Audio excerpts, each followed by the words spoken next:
ओम नमः शिवाय हर हर महादेव। तो बर्तमान आम अच्छु आज गुणुपुर ठारू प्राय 8-10 किलोमीटर दूर रे आमर जो तुर्कानीगुड़ार महादेव पीठ बा शैव पीठ से आम आज महादेवंकर दर्शन है पूजा पाठ है किंतु आमर जो योजना रही जे प्रति वर्ष भली नहीं कि प्रति वर्ष भली आम योजना करूँ जे एथर आम जीवु कौटी की ना भीमपुर भीमपुर शैवपीठ अच्छा से जाई आम से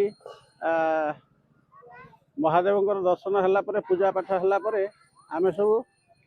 जो माछडिया जलप्रपात अच्छी से जाकि रोषेईवास करी डालमा भात भजा आउ सालाड सब योजना होता 4-5टा फैमिली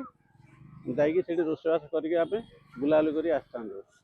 किंतु ये जो संभाव्य बात्या को देखी आ पाग को देखी जेहेतु पाग अनुकूल नुह तो से लगी आम सब प्रोग्राम जो व्यवस्था होता ताकू सब कैंसल करागला। भल जगह रही जेहेतु देखिपे एटा भल जगह गोटे बर गछ अच्छी गछ मूले बहुत भल परिवेश ये जगहटा तो यही जगार रोषेईवास कर लोक खाती आम देखा आसते किसी लोक रोषेईवास कर खावाई। माउसी को गाँव आस बाड़ी गाँव अच्छा केते जन सब आस फैमिली केते जन 15 जन गोटे फैमिली गोटे घर अच्छा आज सब कौन ये सब योजना कर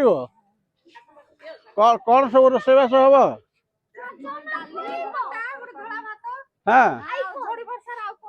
कौन हाँ अच्छा झड़ी वर्षा पाग पे बोली ये सब योजना है डर भयर चली ना कि केमी वर्षा न हो आउ माउसी तुम जो फैमिली धरी आसीज सब ये सब कौन लगे तुम कहीं झील जो कहाँ कहाँ झील जो कौन गल झील जो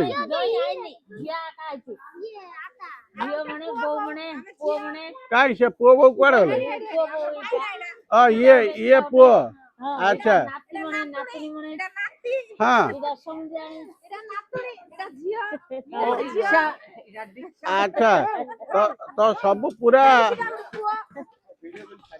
हाँ जो गुणुपुर अंचल एमती सब भक्तनकर यही सब रही था जो 4टा सोमवार कार्तिक मासरे हुए समस्त आसिक जय जगन्नाथ आम बाड़िया आसु महादेव दर्शन करने अच्छा दर्शन सरला आमर भात डाली खटा खीरी ये प्रसाद खाइबू खाइला प्रशासन सारी घर जीव हाँ यहाँ गोटे बड़ आनंदर कथा कहीं सब समय तो हुए यहाँ जो कार्तिक मास आसे आम सब भावुचे किमी आम जाकि कौटे गोटे मंदिर में रोषेईवास कर खाइबा ना कि एमती तो भोजी भात गाँ मानक बहुत आम खाऊे कि यार खुशीटा अलग आ खुशी निरा ना कि जो आम बिना पियाज रसुण रे भात टिके डालमा टिके खट्टा टिके करी खाइबा तार स्वाद अलग तार जो सुगंध अलग नहीं कि जेहेतु मंदिर पाखे आम रोषे करुचे आ जो खुशीटा अलग थाए तेणुक तमें बोले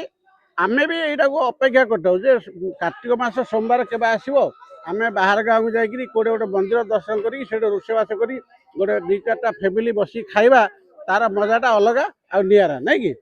तो भगवान तुम मंगल करूँ तुम परिवार को सब एमती हस खुशी एकता कर रखी था आउ महादेव कृपा सब तुम परिवार उपर तुम पिला छाऊ आमती सब हस खुशी चली था। जय जगन्नाथ जय महादेव।